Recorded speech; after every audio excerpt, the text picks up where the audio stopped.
క్రీస్తునందు ప్రియమైన దేవుని బిడ్డలారా, మన ప్రభువును రక్షకుడైన యేసుక్రీస్తు వారి దివ్యమైన నామములు మీ అందరికీ వందనములు, శుభములు తెలియజేస్తూ ఉన్నాను. ప్రియులారా, ఈ దినమున సమరయ స్త్రీని గురించి దేవుని వాక్యాన్ని మనం విందాం. సమరయ స్త్రీని గురించి వినబోయే ముందు సమరయ పట్టణాన్ని గురించి ముందు మనకు తెలియాలి. ప్రియులారా, సమరయ స్త్రీ, సమరయ పట్టణం, సమరయ స్త్రీ యొక్క జీవితాన్ని గురించి మనకు తెలియాలి. ప్రియులారా, మొదటి రాజుల గ్రంథము 16వ అధ్యాయము 23-24 వచనములు. ఒమ్రీ ఇశ్రాయేలుకు రాజై 12 సంవత్సరములు ఏలెను. ఇతడు షెమెరు నొద్ద షోమ్రోను కొండను 4 మణుగుల వెండికి కొనుక్కొని ఆ కొండ మీద పట్టణమొకటి కట్టించి దానికి ఆ కొండ యజమానుడైన షెమెరు అను అతని పేరును బట్టి తాను కట్టించిన పట్టణమునకు షోమ్రోను అను పేరు పెట్టెను. ప్రియులారా, షెమెరు నొద్ద ఒక కొండ కొన్నాడు. దాన్ని 4 మణుగుల వెండికి కొన్నాడు. ప్రియులారా, జాగ్రత్తగా గమనించండి. ఆ కొండ మీద ఒక పట్టణాన్ని కట్టించాడు ఒమ్రీ. ఇతడు ఇశ్రాయేలీయుల రాజు. ప్రియులారా, అయితే షెమెరు నొద్ద కొన్న ఈ ఒమ్రీ ఆ కొండ మీద పట్టణాన్ని కట్టించి దానికి ఆ యజమానుడి పేరు పెట్టాడు. ఆ పేరే షోమ్రోను. షెమెరు నొద్ద కొన్నాడు కాబట్టి దానికి షోమ్రోను అని పేరు పెట్టాడు. ప్రియులారా, ఈ లేఖన భాగాన్ని మీరు జాగ్రత్తగా గమనించండి. షోమ్రోను రాజధానిగా చేసుకుని ఒమ్రీ తన పాలన కొనసాగించాడు. ఒమ్రీ ఇశ్రాయేలు రాజు. ప్రియులారా, షోమ్రోను రాను రాను రాను షోమ్రోను అన్న పేరు సమరయ అన్న పేరుగా మార్చబడ్డాడు. ప్రియులారా, జాగ్రత్తగా వింటున్నారు కదూ? పరిశుద్ధ గ్రంథములు దేవుని వాక్యము చాలా లోతైంది. దేవుని వాక్యమును నువ్వు జాగ్రత్తగా గమనించండి. ఈ సమరయ పట్టణములో ఒక స్త్రీ కొరకు దేవుడే సాక్షాత్తు రావలసి వచ్చింది. ప్రియులారా, సమరయ దగ్గరనున్న సుకార అను ఊరికి యేసు ప్రభువారు వచ్చాడు. యెరూషలేము నుండి సుకారను ఊరికి 120 కిలోమీటర్లు. ప్రియులారా, జాగ్రత్తగా వినండి. యేసు ప్రభువారు ఒక్క వ్యక్తి కొరకు ఎన్నో కిలోమీటర్లు నడిచి ప్రభువారు వచ్చారు. ఆయన ఆ బావి యొద్ద కూర్చున్నారు. ఒక పాపి కొరకు 120 కిలోమీటర్లు ప్రయాణించాడు యేసు ప్రభు. ఆయన అలిసి ఉన్న రీతిని. ప్రియులారా, లూకా సువార్త 19వ అధ్యాయం 10వ వచనం, నశించిన దానిని వెదకి రక్షించుటకు మనుష్య కుమారుడు వచ్చెను. ప్రియులారా, ఒక స్త్రీ కొరకు ప్రభువారు ఎంతో దూరము ప్రయాణించాడు. ఈ సుకారు అను ఊరు ఇప్పుడు ఈ దినములలో వెస్ట్ పాలస్తీనాలో నాబ్లస్ అనే పేరుతో పిలువబడుతుంది. ఇప్పుడు సుకారు అను ఊరు పేరు అక్కడ లేదు ప్రియులారా, నాబ్లస్ అనే పేరుతో పిలువబడుతుంది. ఈ సుకార అను ఈ ఊరి దగ్గరనున్న యాకోబు బావి యొద్దకి యేసు ప్రభువారు వచ్చినారు. యాకోబు అనగా అర్థము మోసగాడు. ప్రియులారా, జాగ్రత్తగా వినండి. బావి మోసగాడైనటువంటి వాడి పేరు. సమరయ స్త్రీ మోసము చేసేటువంటి తత్వాన్ని కలిగిన స్త్రీ. మోసపు స్త్రీ మోసకరమైనటువంటి పేరు కలిగిన బావి. ప్రియులారా, ఎంత చక్కని పోలిక! మీరు జాగ్రత్తగా గమనించండి. యేసు ప్రభువారు అలసి ఉన్న రీతిని ఆయన ఆ బావి యొద్ద కూర్చుని ఉన్నారు. ఇంచుమించు 12 గంటలప్పుడు సమరయ స్త్రీ ఒకతే నీళ్లు చేదుకొనుటకు అక్కడికి వచ్చెను. ప్రియులారా, ఆమె వచ్చిన తరువాత యేసు ప్రభువారు మాట్లాడుచూ ఉన్నాడు. నాకు దాహమునకిమ్మని ఆమెను అడిగాడు. ప్రియులారా, బైబిల్ గ్రంథములో ఆమె పేరుందంటారా? సమరయ స్త్రీ ఒకటి వచ్చెను. ఆమె సమరయ స్త్రీగా ఉంది, కానీ ఆమె పేరు బైబిల్ గ్రంథములో లేదు. కానీ ఆమె మారు మనసు పొందిన తరువాత జీవ గ్రంథములో ఆమె పేరుంది. ప్రియులారా, భూమి మీద నీకు మంచి పేరు ఉండవచ్చు, కానీ పరలోకములో నీ పేరు ఉందా? ప్రకటన గ్రంథములో 20వ అధ్యాయము 15వ వచనం, ఎవని పేరైనను జీవ గ్రంథమందు రాయబడినట్టు కనబడిన ఎడల వాడు అగ్నిగుండములో పడవేయబడు. ప్రియులారా, నీ పేరు జీవ గ్రంథములో లేకపోతే నీవు అగ్ని ఆరదు, పురుగు చావని నిత్య నరకాగ్నికి వెళ్ళిపోతావు. మత్తయి సువార్త 13:42, అక్కడ ఏడ్పును పండ్లు కొరుకుటియు ఉండును. ప్రియులారా, జాగ్రత్తగా వినండి. ఆమె పేరు రాయబడలేదు, సమరయ స్త్రీ అని రాయబడ్డ. ఆమె మారు మనసు పొందిన తరువాత ఫోటిని అనే పేరు పెట్టబడ్డది. ఫోటిని అనే పేరు గ్రీకు పదం. ఫోటిని అనగా జ్ఞానోదయము కలిగినది అని అర్థం.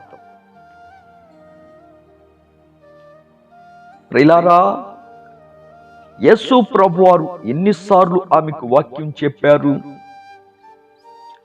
మనము మందిరాల్లో ప్రతి ఆదివారం వాక్యం వింటూనే ఉన్నాం. మారు మనసు పొందామంటారా? తీరు తీరు నా వాక్యము విన్నా నీవు మారు మనసు పొందవు. ఎన్ని రకాల వాక్యాలు నీ విన్నా, ఎన్ని రోజులు వాక్యాలు విన్నా, ఎన్ని సంవత్సరములు వాక్యము విన్నా, నీవు సంవత్సరాల వెంబడి వాక్యము విన్నా నువ్వు మారు మనసు పొందవు.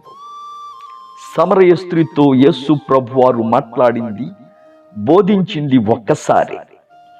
ఒక్క ప్రసంగము సమరయ స్త్రీని మార్చివేసింది. ప్రియులారా, ఆమె మారు మనసు పొంది బాప్తిసం పొందిన తర్వాత ఆ పేరు మాత్రమే ప్రజలందరికీ తెలుసు. ప్రియులారా, క్రీస్తు శకము 380లో ఈ సుకారు అనబడిన ఈ గ్రామము దగ్గర ఉన్న ఈ యాకోబు బావి దగ్గర సెయింట్ ఫోర్టనీ అనే చర్చ్ కట్టారు. ప్రియులారా, ఇప్పుడు మీరు యెరూషలేము వెళ్ళండి, యాకోబు బావి అలాగే ఉంది. ప్రియులారా, ఇప్పుడు అక్కడ సెయింట్ ఫోర్టనీ అనే ఒక పెద్ద చర్చి కట్టబడింది. ఆ చర్చి యొక్క ఆవరణములోని ఈ యాకోబు బావి ఉంది. సెయింట్ ఫోర్టనీ అనే చర్చి కట్టబడ్డది. ప్రియులారా, మీరు జాగ్రత్తగా గమనించాలి. ఒక పాపి పరిశుద్ధురాలుగా మారింది. ఒకప్పుడు పాపిగా బ్రతికిన సమరయ స్త్రీ ఇప్పుడు సెయింట్ ఫోర్టనీ అనే పేరుతో ఒక మందిరము కట్టబడ్డాడు. సెయింట్ అనగా అర్థమేంటో తెలుసా? పరిశుద్ధురాలు. సమరయ స్త్రీగా ఉన్నప్పుడు పాపి, ఫోర్టనీగా మారిన తర్వాత పరిశుద్ధురాలు. ప్రియులారా, నీ పాత రోత బ్రతుకు మారిందా? ఇకనైనా నీవు ప్రభు కొరకు నిజమైన ఫలములు ఫలింపలేవా? ప్రభు కొరకు నిజమైన ఫలములు ఫలించలేవా? ప్రియులారా, ఆమె మారు మనసు పొందక పూర్వము ఆ బావి యొద్దకు వచ్చింది. ఆ బావి యొద్దకు వచ్చినప్పుడు యేసు ప్రభువారు ఆమె కొరకే వచ్చారు. ప్రియులారా, యేసు ప్రభువారు మాట్లాడుతూ ఉన్నారు. నాకు దాహమునికిమ్మని ఆమెను అడిగారు. వెంటనే ఈ సమరయ స్త్రీ, నిన్ను చూస్తే నువ్వు యూదుడువు, మేము సమరయులు. యూదులు సమరయులతో సాంగత్యము చెయ్యరు. నన్ను దాహమునికిమ్మని ఎలాగూ అడుగుచున్నావు? ప్రియులారా, యూదులు సమరయుల దగ్గర మంచినీళ్లు తాగరు. ప్రియులారా, భారతదేశ పరిస్థితులు మనందరికీ తెలుసు. పూర్వకాల పరిస్థితులు. ఎవరి దగ్గర ఉన్నతమైన వారు ఎవరి దగ్గర నీళ్లు తాగరు. ప్రియులారా, గమనించండి ఈ విషయాన్ని. సమరయులు అంటరాని వారు, కానీ యేసు ప్రభువారు దాహమునికిమ్మని అడుగుతున్నారు. ఇది ఆమెకి ఆశ్చర్యాన్ని కలిగించింది. యూదులు సమరయులతో సాంగత్యము చేయరు. యూదుడు అయిన నీవు నన్ను దాహమునికిమ్మని ఎలాగూ అడుగుచున్నావు? సహజంగా యూదులు సమరయుల దగ్గర పచ్చి మంచినీళ్లు కూడా తాగరు కదా, నన్నెలాగు నువ్వు అడుగుతున్నావు? ప్రియులారా, గొప్ప ఆశ్చర్యాన్ని కలిగించింది సమరయ స్త్రీకి. ప్రియులారా, దేవుని వాక్యాన్ని జాగ్రత్తగా గమనించండి. వాస్తవంగా అయితే యూదులు సమరయుల యొక్క మార్గములో కూడా ప్రయాణించరు. వారు వెళ్ళవలసి వస్తే సమరయ పట్టణము మొత్తము చుట్టుకొని వారు వెళతారు, కానీ సమరయ మార్గము గుండా అవతలికి వెళ్ళరు. యూదులు ప్రపంచములో సనాతనమైన ఆచారం కలిగిన వారు. నేను ఒక దినాన పేపర్ చదువుతున్నాను. ఆ పేపర్లో ఒక ఆర్థోడాక్స్ జూ, ప్రియులారా, ఒక యూదుడు, సనాతన యూదుడు, విమానములో ప్రయాణము చేస్తూ ఎవరో అన్నారట, సమాధుల మీదుగా విమాన ప్రయాణం జరుగుతూ ఉంది. సమాధులను దాటుతూ విమానము వెళుతూ ఉంది అనగా తాను ఒక ప్లాస్టిక్ సంచిలో తాను కూర్చొని కప్పుకున్నాడట. ప్రిలారా, ఎక్కడో వేల మైళ్ళ ఎత్తులో విమానం వెళుతుంది. ఎక్కడో మైళ్ళ కిలోమీటర్ కింద సమాధుల తోట ఉంది. అది అతనికి మైలు కలిగిస్తుందంటారా? ప్రియులారా, జాగ్రత్తగా గమనించండి. వారు చాలా నిష్ట కలిగిన వారు. వారు ఆ మార్గము గుండా చచ్చిన ప్రయాణము చేయరు. ఈయన సుఖారా అను బావి యొద్ద కూర్చొని ఉండడమే చాలా గొప్ప విషయం. ప్రియులారా, దేవుని వాక్యమును గమనించండి. యోహాను సువార్త 4వ అధ్యాయం 4వ వచనం. యేసు సమరయ మార్గమున వెళ్ళవలసి వచ్చెను. ప్రియులారా, యూదులు ఎవరునూ కూడా సమరయ మార్గములోకే వెళ్ళరు. యేసు ప్రభువారు అందరికీ ప్రభువు. ప్రియులారా, అపోస్తుల కార్యములో చెప్పబడినట్లుగా యేసుక్రీస్తు అందరికీ ప్రభువు. అపోస్తుల కార్యము 10వ అధ్యాయము 36వ వచనం. ప్రియులారా, కులమత భేదము యేసు ప్రభు వారి దగ్గర లేదు. యేసుక్రీస్తు అందరికీ ప్రభు. ప్రియులారా, గమనించండి. అంటరానితనాన్ని నిర్మూలించింది యేసుక్రీస్తు ప్రభువారే. ఆమెను దాహమునికిమ్మని అడిగాడు. ఆమె ఆశ్చర్యపోయింది. ప్రియులారా, అంత మాత్రమే కాక యేసు ప్రభువారు మరొక మాట అంటున్నారు. నిన్ను దాహమునికిమ్మని అడిగిన వాడెవడు? నీవు ఎరిగి ఉంటే ఆయనను దాహమునికిమ్మని అడుగుదు, ఆయన నీకు జీవజలమిచ్చును అని చెప్పాడు. ఇక సంభాషణ పెరుగుతూ ఉంది. ప్రియులారా, ఆ తదుపరి ఆమె అంటుంది, సమరయ స్త్రీ, నేను ఇంత దూరము రాకుండున్నట్లు ఆ జీవజలము నాకిమ్మని యేసు ప్రభు వారిని అడుగుతూ ఉంది.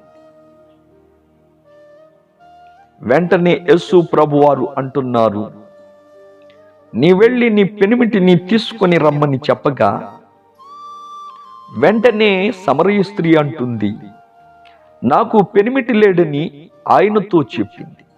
ప్రియులారా, యేసు ప్రభువారు అంటున్నారు, నీకు 5 పెనిమిటిలుండిరి, ఇప్పుడున్న వాడు నీ పెనిమిటి కాడు అని చెప్పాడు. ప్రియులారా,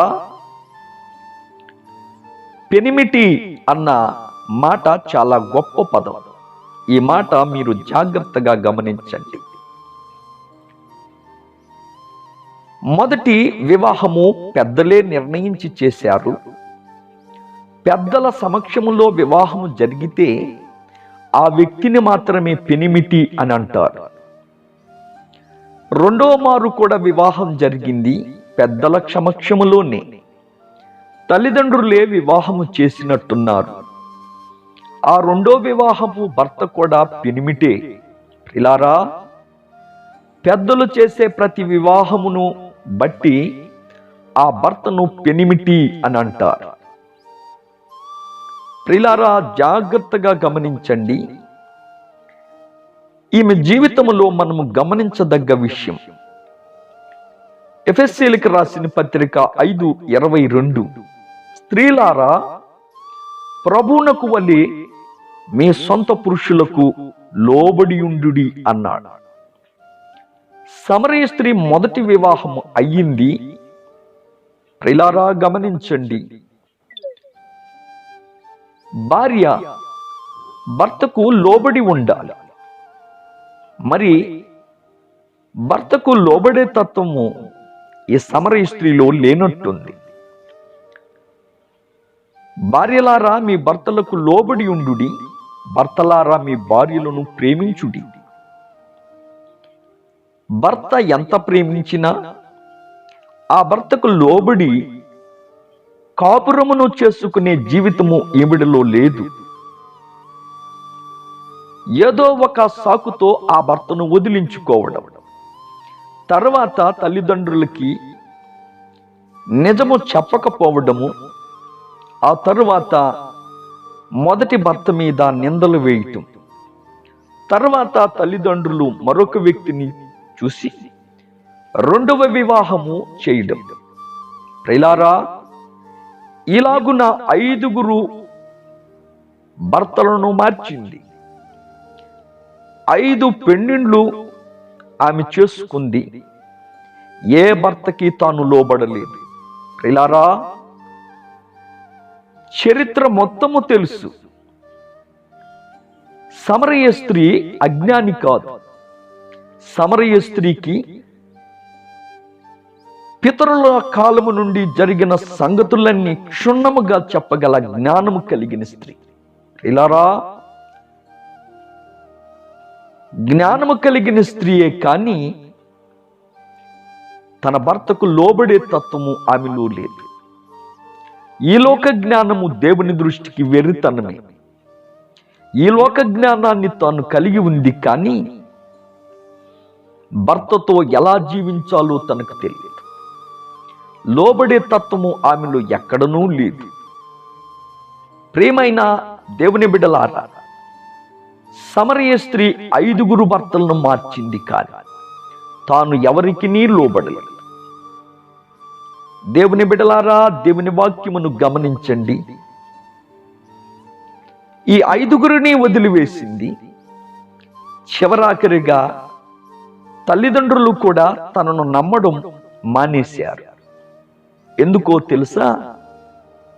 మొదటి భర్తను వారు ఖర్చు పెట్టి వివాహం చేసుంటారు, ఆ భర్తను వదిలివేసింది. మరలా రెండో మారు కొంత ఖర్చు పెట్టి వారు ధనాన్ని వివాహం చేస్తుంటారు. వివాహానికి ఖచ్చితంగా ఎంతో కొంత డబ్బు ఖర్చు అవుతుంది.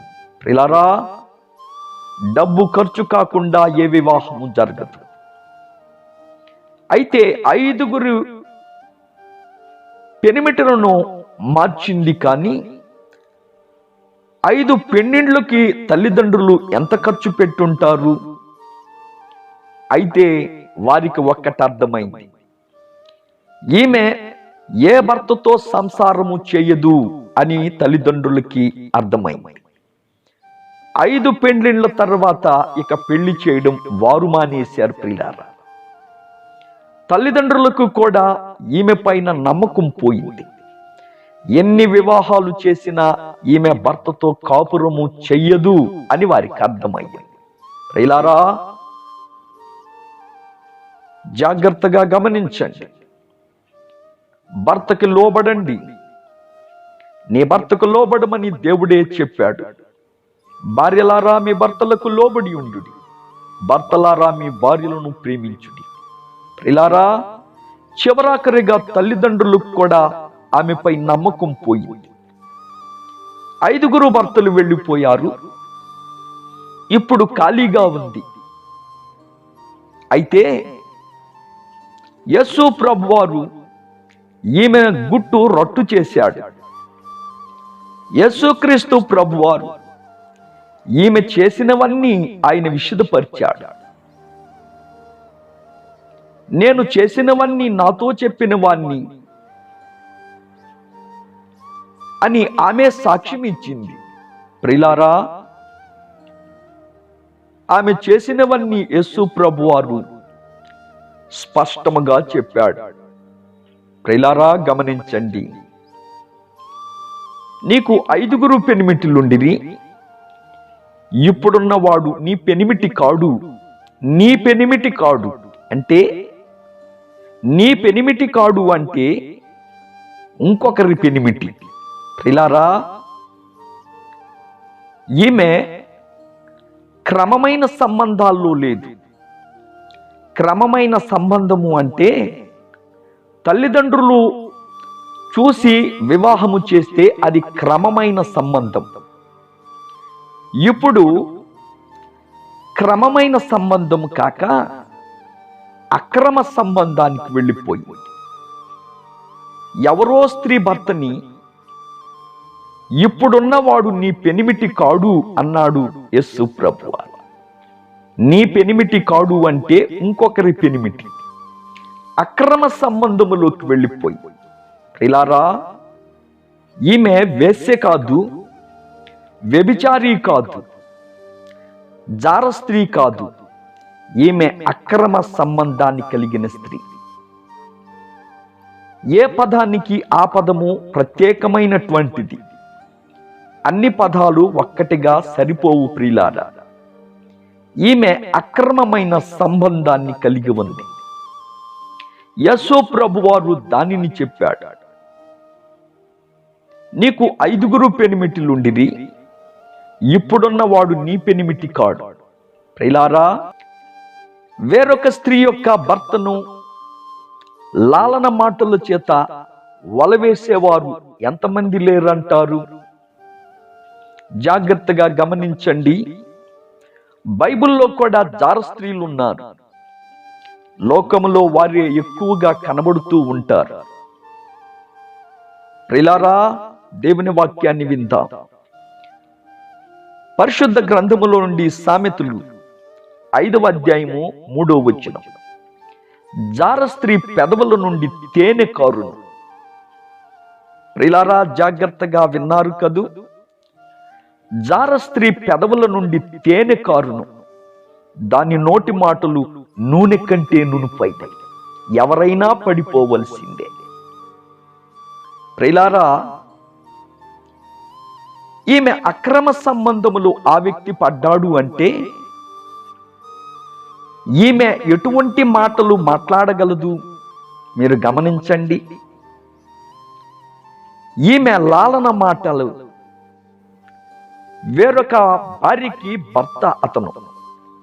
ఈమె యొక్క నూనె కంటే నునుపైన మాటల చేత అతన్ని పడవేసింది. ప్రియులారా, అక్రమ సంబంధాలతో బ్రతుకుతుంది. తల్లిదండ్రులు ఆమెపై నమ్మకాన్ని వదిలేశారు. ప్రియులారా, మాటలు చాలా చాతుర్యముగా మాట్లాడగలిగిన సమరయ స్త్రీ.